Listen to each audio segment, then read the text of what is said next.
On the agenda tonight, we're going back to 1991. We're going to be taking a look at the Judds, and they're going to be performing Love Can Build a Bridge.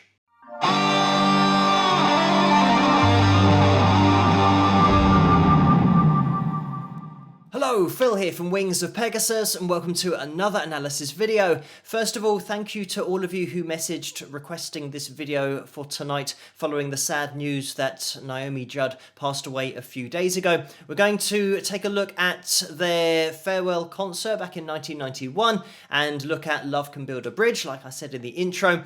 I am going to be jumping into this. We're going to approach it like a normal analysis video, so if you want to watch the whole performance and the whole gig, the link to that is in the description below, so you can click on that. Just for reference, we do have the vocal pitch monitor up on screen as well, so you can look at those vocal lines if you want to, but let's get into it.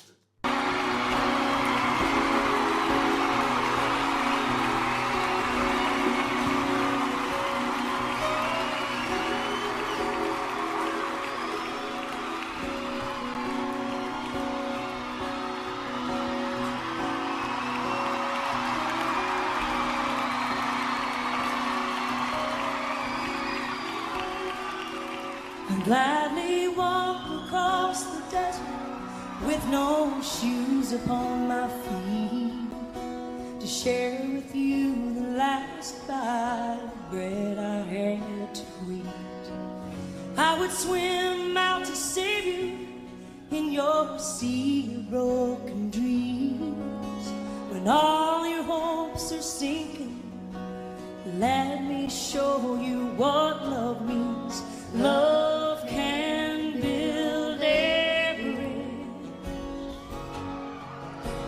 between your heart and mine.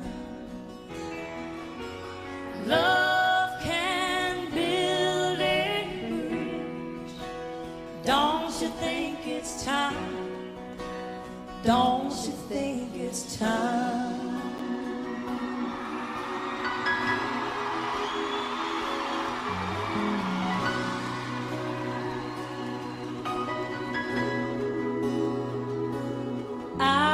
Whisper love so loudly every heart could understand that love and only love can join the trials of man.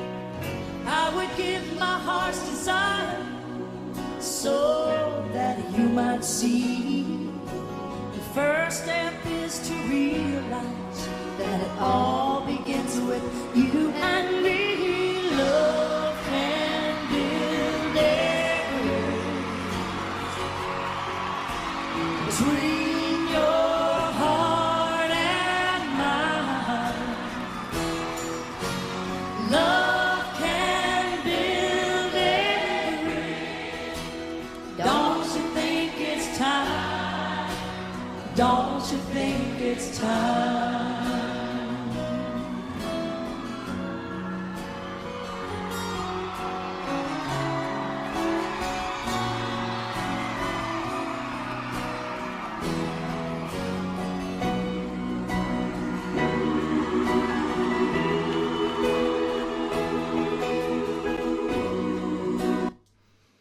I'm just going to jump in here.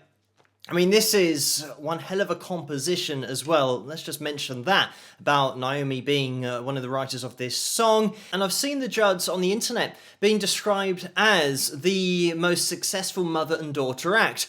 But I can't think of another mother and daughter act, especially here in the UK. I think, unfortunately, it would be seen here as not being very cool, either, you know, performing with your mum or performing with your dad. But this is what I love about country music. It's that everyone can get together, everyone's involved. You're not going to get judged by other country musicians or just being in that genre. It's all about the enjoyment of music. And when you're talking about these two, Naomi and Wynona, together were so successful. They dominated the Country Music Awards, just basically any awards show that was being held for country music. These two would just clear up. And having that kind of domination over that 8-year period, they sold over 20 million albums, I think. By the way, this is the farewell concert in 1991, where Naomi was diagnosed with hepatitis C, and then they decided to do this gig as the farewell, and it was the highest grossing musical event on pay-per-view. So just massive success, and great that it's just a mother and daughter, and you really get a sense of their relationship in the performances that you watch, and I've been watching quite a lot of them recently and building up to this video. You get that rapport between them on stage, and it just puts the audience at ease because their relationship is so close and they are so comfortable with each other on stage. Just to give a sense of the popularity of the Judds, they had 20 top 10 hits, they had 15 number ones, and won 5 Grammys, and just dominated the awards shows, as I've already said. But we will jump into the analysis, and I just want to focus in on the beginning of the performance, where Wynona starts, and because the crowd are cheering a lot, it's obvious that Wynona hasn't quite got her key yet, and this is what can happen live when you're playing in huge venues as this is. You lose track of where you are, especially if you can't hear your voice to begin with because of all of the cheering. But just look at the way that Wynona finds her way and pretty much instantly gets straight on key. Let's have a listen. And gladly walk across the desert with no shoes upon my feet.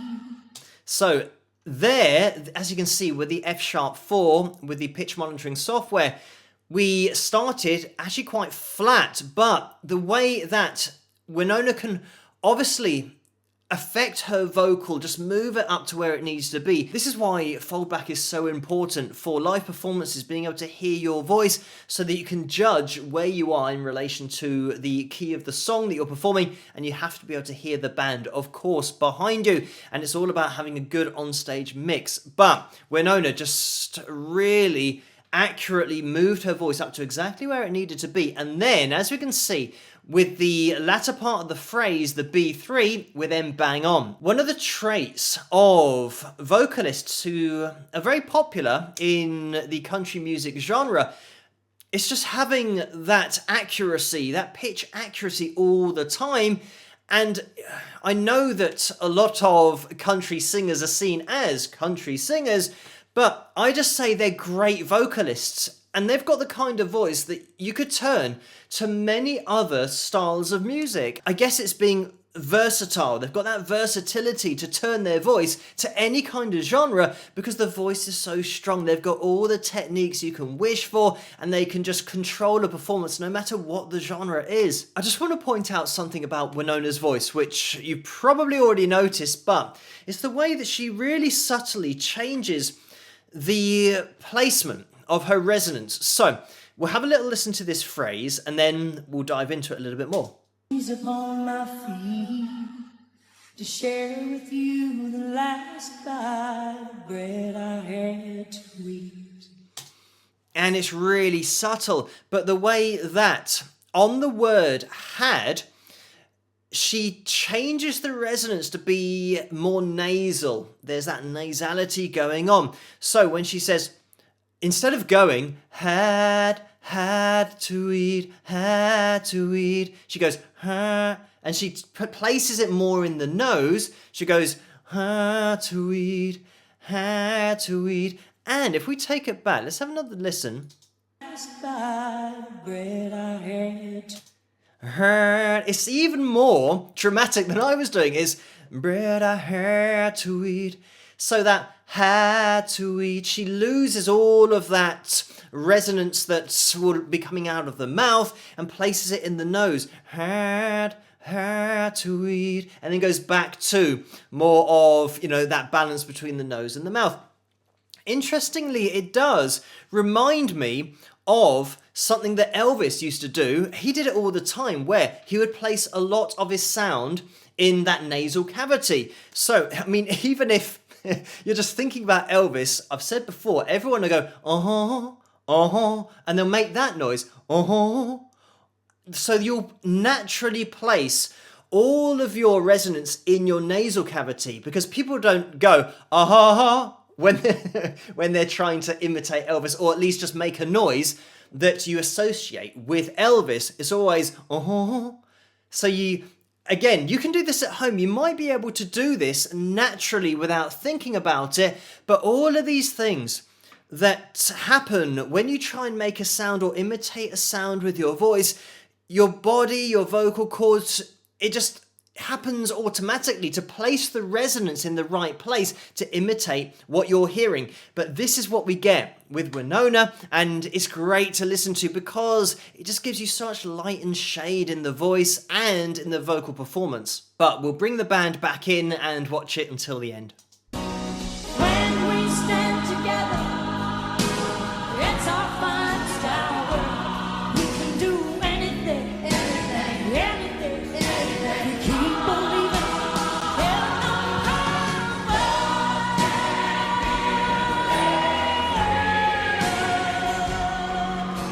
Between your heart and mine, love can build and breathe. Don't you think it's time? Don't you think it's, yeah, yes I do. Love can build and grow. Love and only love. Between your heart and mine, love and only love. Don't you think it's time? Don't you think it's time?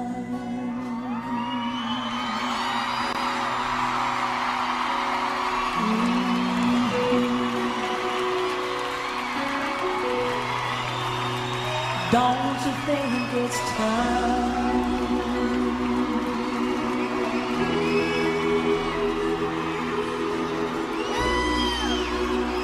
Wynona and I feel so enormously blessed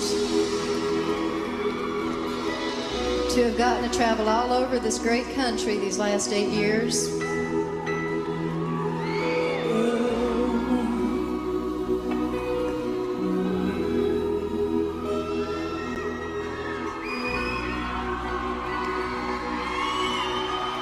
And you all are what inspired me to write this song.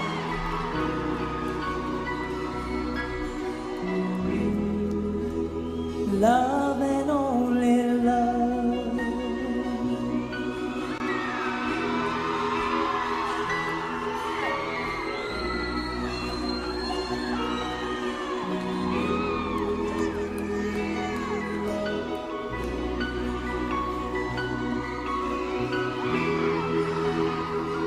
I believe in the power of love.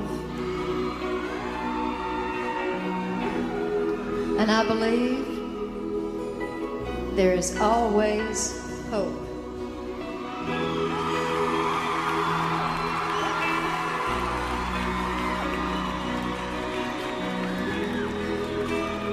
Love and only love.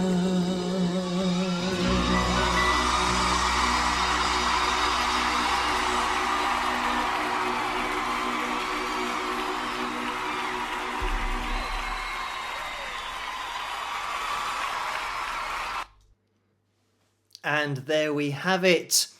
Obviously a very emotional performance, considering what the whole show was about, that they were gonna not continue making music, and the fact that Naomi just allows Wynona to take the lead in the song. This is another thing that I love about the relationship, is that you might have other families where a particular member might want to get the limelight a little bit more than the other one and push themselves forward, and Naomi being the mother, you know, I know that certainly Wynona would say that Naomi would speak the most and always had a lot to say, but just allowing, you can tell that there's a lot of pride from Naomi as well, just allowing her daughter to stand up there and show off this fantastic voice that she has, even at the end there, where obviously she's going to be full of emotion. She still absolutely nails that last line of the song.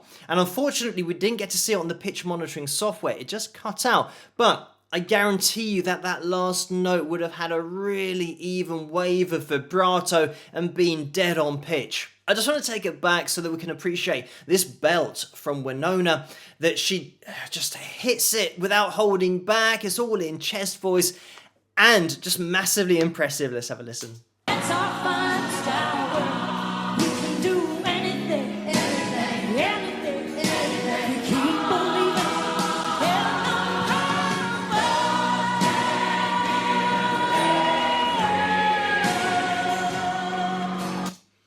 And there it was, that really cool bluesy end to the line that we have, because alternatively, without that, we'd have and, you know, obviously it's going to sound a little bit too happy. And then we get that blues note, which is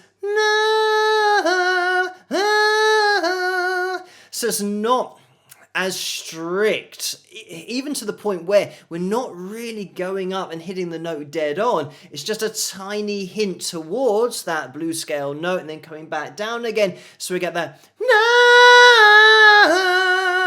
which just gives it a totally different emotion and a really cool sound to that line that's a totally different place to if she was obviously just hitting that major scale. Just to look in the direction of the ranges that we've got going on here, generally we're going to have Naomi just supplying that harmony underneath Wynona's voice, but with Wynona's voice that we've just heard, she went up to a D sharp 5.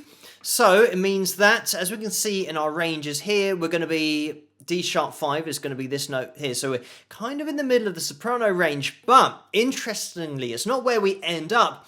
It's where we've come from. So when we go to actually the last note in the song, we can take this all the way down to an F sharp 3. So we are down here at this note. The higher you go with your voice, and especially considering that the note that we hit, the highest note of this song is in chest voice. So it's not a really light head voice. So you get all of the emotion with the top note of the song. And that makes a hell of a lot of difference. So this D sharp 5 here is being belted. Just in case you haven't looked at the octaves, it means that we are a semitone off the bottom of the contralto range. And then we get all the way up to that D sharp 5.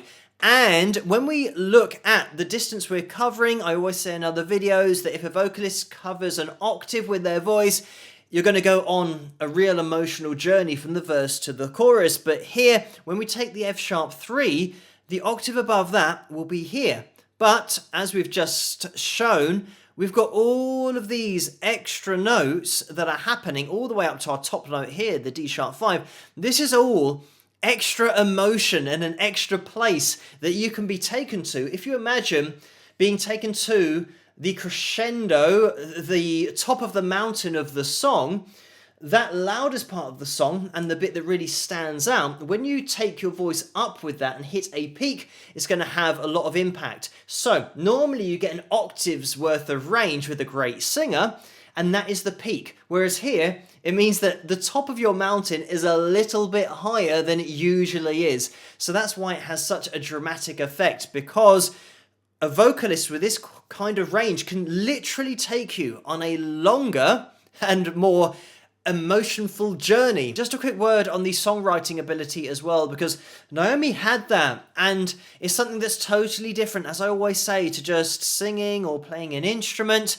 And the song was actually re-released or re-recorded here in the UK by Cher, Nena Cherry, Chrissy Hind as well, Eric Clapton was involved, and that got to #1 for Comic Relief, and quite rightly, because it's such a great cause, but such a great song. By the way, the performance doesn't end at this point. They have finished singing the song, but they do walk around the stage saying thank you to the fans and just saying their farewells. So if you want to click on that link in the description below, then you can do to watch that. But thank you guys for requesting this video following the sad news that Naomi has passed away recently. It was actually on the 30th of April 2022. But I hope you have enjoyed looking back at a performance where Naomi has just allowed her daughter to take centre stage and has supplied those rock solid backing vocals. But I will see you guys at the next one.